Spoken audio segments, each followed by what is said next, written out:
Olá, primeiro ano, como vocês estão? Eu espero que todos estejam bem, que tenhamos uma semana de muito estudo, tá? Eu queria começar falando sobre a minha solicitação de hoje. Eu pedi um trabalho sobre deixa eu abrir aqui para vocês aqui. Vamos lá, exercícios da apostila Irion, né? Eu pedi para que vocês fizessem aí exercícios da apostila. Professor, que apostila? É essa aqui que vocês receberam lá no início do ano letivo, que tem todas as matérias, tá? Só tomem cuidado, porque vocês precisam encontrar a parte de português, ó. Tá escrito português, ok? Porque tem produção de texto e tem literatura. Se tu confundir, vai acabar fazendo a atividade errada. Então é da parte de português. Você vai escolher das páginas, da página 44 até a página 49, 5 questões. Posso pegar tudo da página 44? Pode. Posso pegar uma de cada página? Pode, tanto faz. O máximo de questões, o mínimo de questões são 5. Ok? Vai pegar as 5 questões, vai copiar o enunciado. Professor, mas tem o texto lá, ó, tem um texto enorme aqui, eu tenho que copiar todo o texto? Não precisa.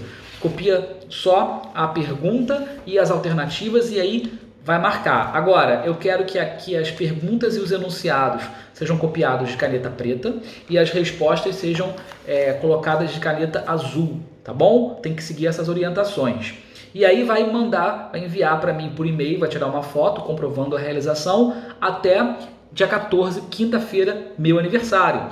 Então, vocês vão me dar de presente, no dia 14/5, a entrega dessas atividades. Professor, eu não tenho apostila.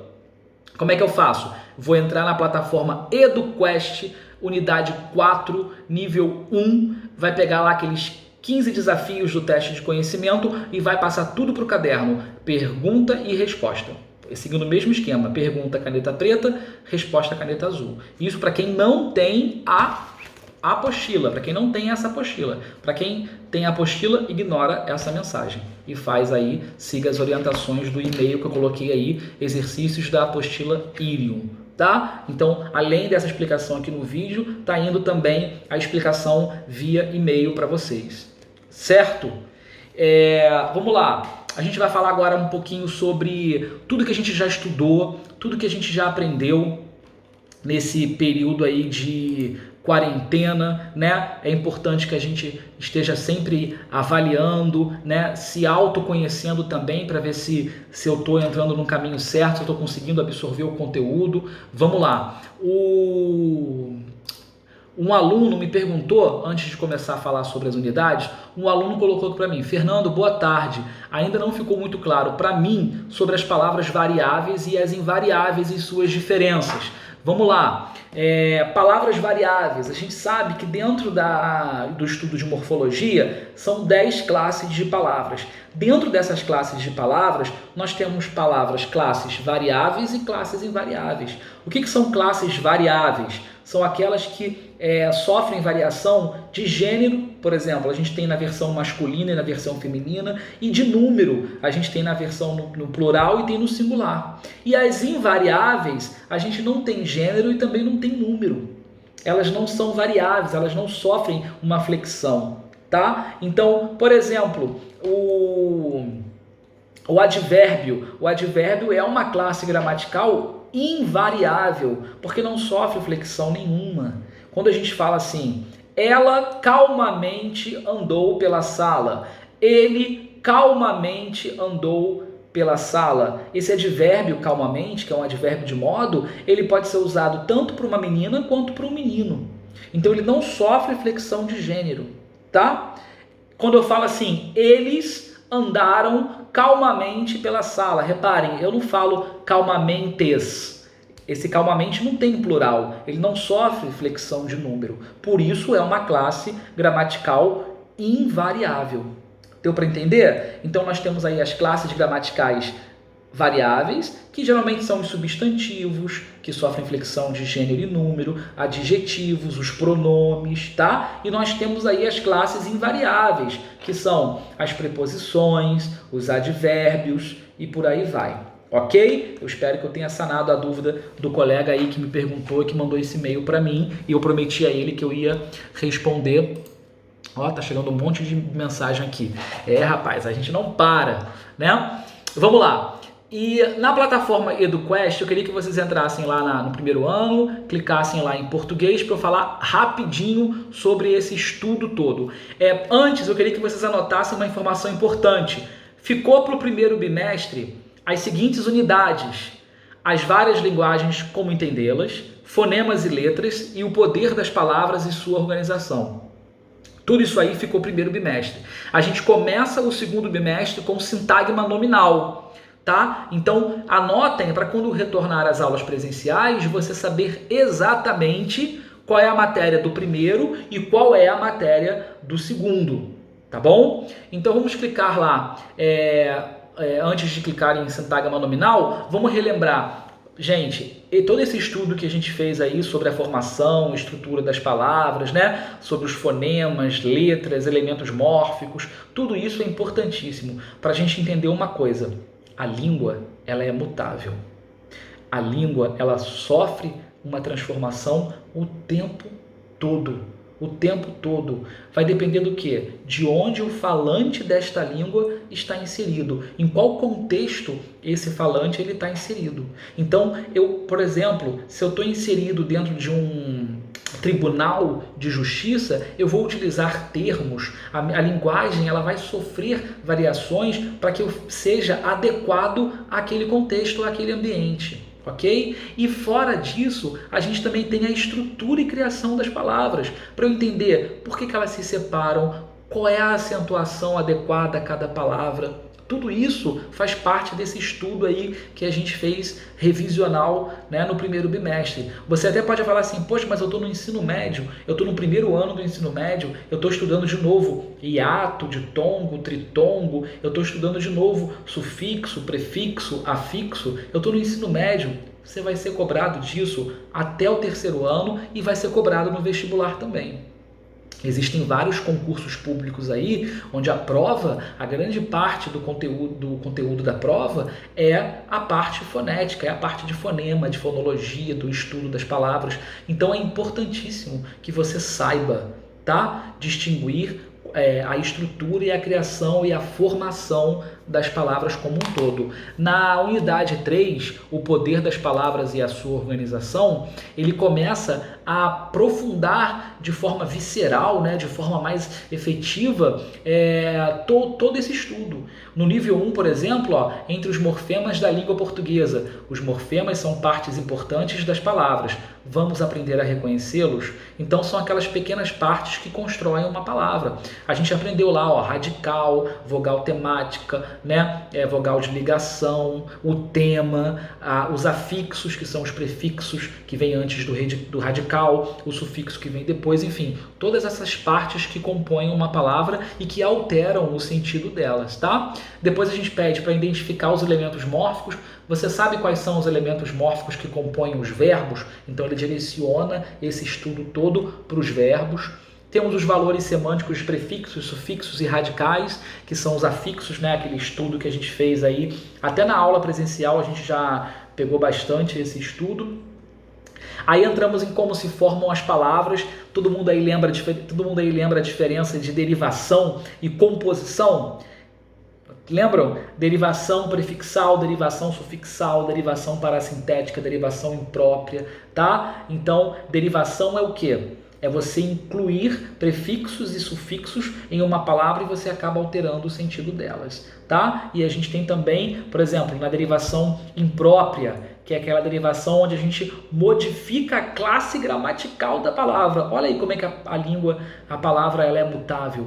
A gente consegue, dentro desse estudo, mudar a classe gramatical da palavra, né? Eu até usei o exemplo no vídeo passado do advérbio não. Então, se eu falo, o não dela me causou uma tristeza. E o não, ele é advérbio. Eu transformei esse não em substantivo. Isso é uma derivação imprópria, tá? É um tipo de construção da palavra. E aí a gente tem a composição. A composição ela é formada por dois elementos apenas. Ela pode ser por justaposição e por aglutinação. Relembrando, a justaposição é a união de duas palavras, e quando eu uno essas duas palavras, eu transformo essa em outra palavra, só que eu não perco nada, eu não perco nenhuma letra, eu não tenho que acrescentar nada, tá? E a aglutinação é quando eu faço a união dessas palavras e aí eu perco alguma letra ou eu tenho que acrescentar alguma outra letra. Essa é a aglutinação, que vocês já estudaram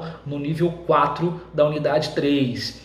Aí no nível 5, eles começam a apresentar outros processos de formação, né? A abreviação, sigla, e aí termina com o neologismo, que é, na verdade, um processo muito interessante, muito usado pelos poetas, pelos escritores, por formadores de opinião, por aqueles que constroem, que gostam de construir textos literários.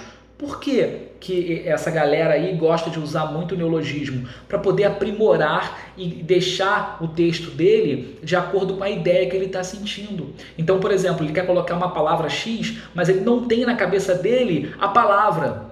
Poxa, mas eu não tenho no dicionário, eu não estou conseguindo encontrar a palavra que eu quero no dicionário, então eu vou criar uma palavra que não tem no dicionário da língua portuguesa, mas que se a pessoa for ler, ela vai entender tranquilamente o que está sendo dito, tá? Então, por exemplo, eu vou fechar a janela. Aí eu falo assim, não vai fechar a janela não. Vamos lá, vamos desfechar a janela. O que é desfechar a janela? Abrir a janela. Só que aí eu estou usando uma palavra que não tem na norma padrão, que não tem no dicionário da língua portuguesa, e eu estou cometendo um ato de neologismo. Eu estou criando uma palavra que tem um sentido, mas que não faz parte do nosso vocabulário.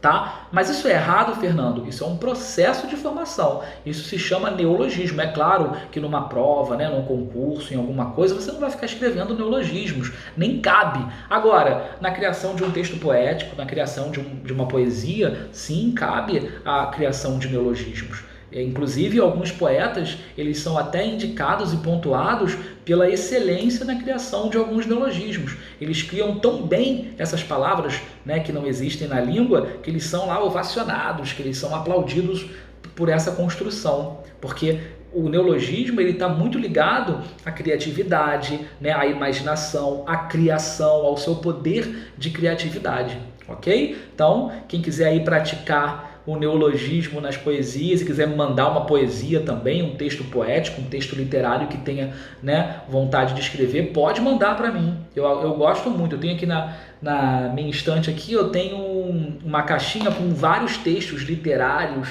e poemas de alunos que me colocaram para eu corrigir, enfim. Mas eu fico até com pena de corrigir e escrever, porque às vezes o cara errou uma... Quando eu falo cara, estou me referindo a menino e a menina, tá? Mas às vezes o cara errou uma bobagem ali, e aí eu vejo a poesia, o texto poético, como uma preciosidade. Ih, gente, esquece, senão eu vou entrar no ramo da literatura. É porque eu me empolgo, estou com saudade de vocês, então eu começo a falar, então eu me empolgo. Vamos lá. Vamos entrar aí na plataforma EduQuest, e aí eu quero que vocês cliquem lá em sintagma nominal, que é a unidade 4, entra lá e nós vamos fazer juntos o teste de conhecimento. O nível 1, sintagma nominal e suas relações morfossintáticas. Vamos fazer juntos e eu vou explicando todos os desafios. Vamos lá. Se você já fez, vai estar escrito reforçar. Aí você clica em reforçar. Se você ainda não fez, vai estar começar. Aí você clica em começar. Vamos lá, teste seu conhecimento e partiu. Olha, o desafio 1, sequência de palavras que constituem uma unidade. Então está falando que qual é o nome que se dá à sequência de várias palavras que constituem uma unidade. Vamos lá, tempo, 3 segundinhos. Já sabe? Qual é o tema da matéria? O que a gente está estudando? Sintagma nominal. Então o nome só pode ser sintagma, tá? Desafio 2. Sintagmas são grupos de signos linguísticos de palavras. Claro, se a gente está falando de uma estrutura oracional, onde há palavras, onde o estudo são as palavras, verdadeiríssimo. Vamos lá. Aí apareceu aí o Barbudinho, parece comigo, comemorando. É ele mesmo, próximo desafio. Ó, desafio 3. Os vocábulos que compõem a unidade sintagmática se organizam em torno de um núcleo, né? A gente está falando que sintagma é aquela parte mais importante, né, da estrutura da oração. Então, por exemplo, quando é sintagma nominal, sempre vai ser um substantivo o núcleo deste sintagma. E quando for uma oração verbal, né, quando for uma oração voltada para o verbo, a gente vai ter o verbo como núcleo e aí vai se chamar sintagma verbal. Então vamos lá responder certinho. Desafio 4. O termo sintagma, porque é o que a gente está estudando, né? Designa o quê? Uma unidade ou uma sequência? O que vocês acham aí? Designa uma sequência hierarquizada de elementos linguísticos que compõem uma unidade na sequência, ok? Vê lá se não marcou certinho.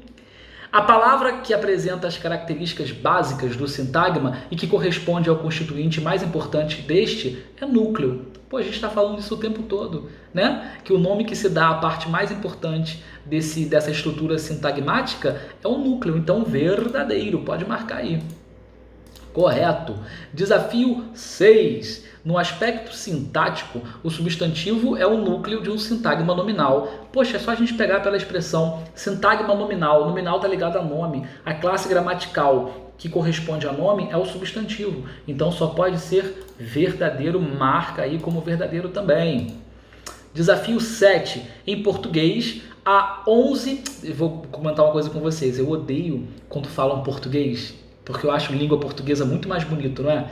Eu estudo língua portuguesa, eu tenho a minha disciplina língua portuguesa, né? E aí, quando colocam português, eu não gosto. Então, um comentário aqui, um parênteses na videoaula.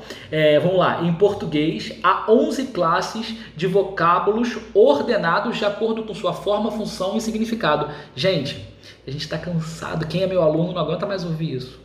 O que é morfologia? É o estudo das 10 classes de palavras ou o estudo das 10 classes gramaticais. Então, essa informação é falsa. Não são 11 classes gramaticais, são 10 classes gramaticais. No desafio 8, há 2 grandes grupos de palavras, as variáveis e as invariáveis. Foi o que eu falei aqui no início do vídeo, tirando a dúvida de um colega, né? Então, a resposta está certa, verdadeiro. Desafio 9, correlacionar. Para quem não lembra o que é correlacionar, é ligar a pergunta à resposta correta. Então vamos lá, ele coloca lá em cima palavras invariáveis e palavras variáveis. A gente sabe que, eu citei inclusive no exemplo da explicação, que o advérbio é uma classe gramatical invariável. Então bota lá, palavras invariáveis, o advérbio, e palavras variáveis, o substantivo, tá? Correlacione, mesma coisa. Qual é a palavra aí que sofre uma flexão de gênero? Por exemplo, eu posso falar o moço é bonita? Posso falar o moço é bonita? Não, bonita é o adjetivo. Essa palavra bonita não tem que estar ligada em concordar em gênero com o substantivo. Eu tenho que falar a moça é bonita ou o moço é bonito. Eu tenho que concordar com o substantivo. Por essa concordância é que a gente classifica o adjetivo, a classe gramatical adjetivo, como uma classe variável. Ela vai flexionar em gênero, tá bom? Então vamos lá, adjetivo é variável e preposição é invariável certinho. Correlacione, interjeição e numeral, né? A gente sabe que a interjeição ela pode variar sim, de acordo com a quantidade de pessoas que estão expressando a emoção dentro da frase. Lembrando que a interjeição para vocês é assim, ó, meu Deus, oba, yeah, oh, ah, sempre acompanhado do ponto de exclamação. São aqueles pequenos elementos, pequenas partículas que expressam uma emoção. Tá? A gente tem as interjeições, que são compostas por uma palavra, e a gente tem as locuções interjetivas, que são compostas por 2 ou mais palavras. Então, numeral se tornou uma palavra invariável, porque a gente não pode falar são os 7, a gente não pode falar assim, as 7 pessoas, a gente fala as 7 pessoas, a gente não coloca o 7 na flexão, ok? Tende a ocupar posição nuclear. Ó, a gente sabe que sintagma nominal, a gente tem como núcleo o substantivo. Sintagma verbal, a gente tem como núcleo o verbo. né? Nominal, substantivo, verbal, o verbo. Então, ele está perguntando aí, ó, entre artigo, substantivo, adjetivo e advérbio, qual é a classe gramatical que assume o papel de núcleo dentro de uma estrutura oracional? Substantivo, né, galera? Então, marquem aí substantivo. Desafio 13 já, viu como é que tá rápido esses testes? Vamos lá. Os substantivos e os adjetivos não apresentam proximidade gramatical. Poxa, o que é substantivo? É o nome que se dá a seres, objetos, lugares, emoções. O que é adjetivo? É a classe gramatical que caracteriza tudo isso aí, tá? Que caracteriza a emoção, que caracteriza o ser, que caracteriza o objeto. Como é que não vai ter uma relação de proximidade?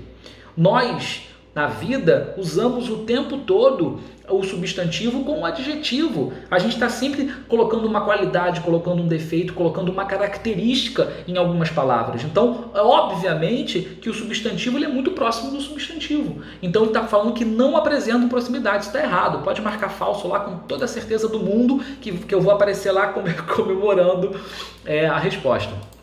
Vamos lá. Penúltimo desafio. Pode-se afirmar que há o quê? Uma relação intrínseca entre função sintática e classe morfológica, porque a palavra função ela já está ligada diretamente à sintática. Por quê? Qual é o conceito de sintaxe? Sintaxe não é a função que uma palavra ou um conjunto de palavras tem dentro de uma estrutura oracional? E classe não está ligada à morfologia, ao estudo das classes de palavras, então essa questão se torna bem óbvia, né? Responder e vamos para a última questão. Vamos fazer aquela mãozinha assim tremendo. Gente, não liga, tá? Porque eu estou tentando descontrair também. Essa coisa do vídeo é muito novo para mim, então eu estou tentando dar uma aula como se eu estivesse presencialmente com vocês. Eu espero que vocês estejam gostando, tá? Vamos lá. Os artigos e numerais também mantém relações de proximidade. Poxa, isso é uma verdade. A gente não confunde até hoje artigo com numeral? Vamos relembrar quais são os artigos? Nós temos os artigos definidos e os artigos indefinidos. Quais são os artigos definidos? A, o, as e os. Uma, uns e umas. Né? Quais são os numerais? Uma, uns e um. Nós temos aí o numeral um e uma, né? Então a confusão ela vai acontecer.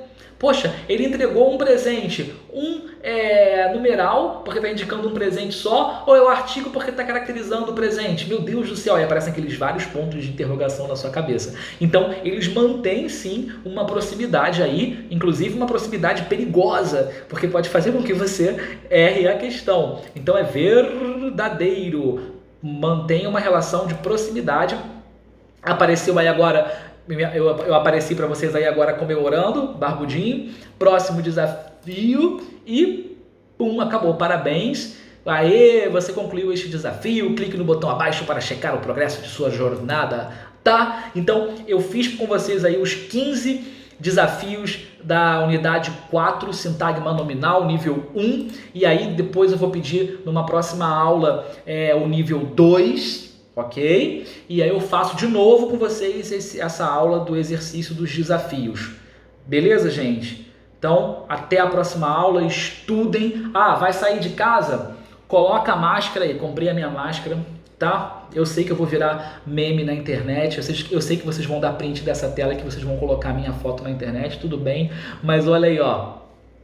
Coloquem a máscara, tá? Minha máscara aqui, ó, bonitinha do exército, tá vendo?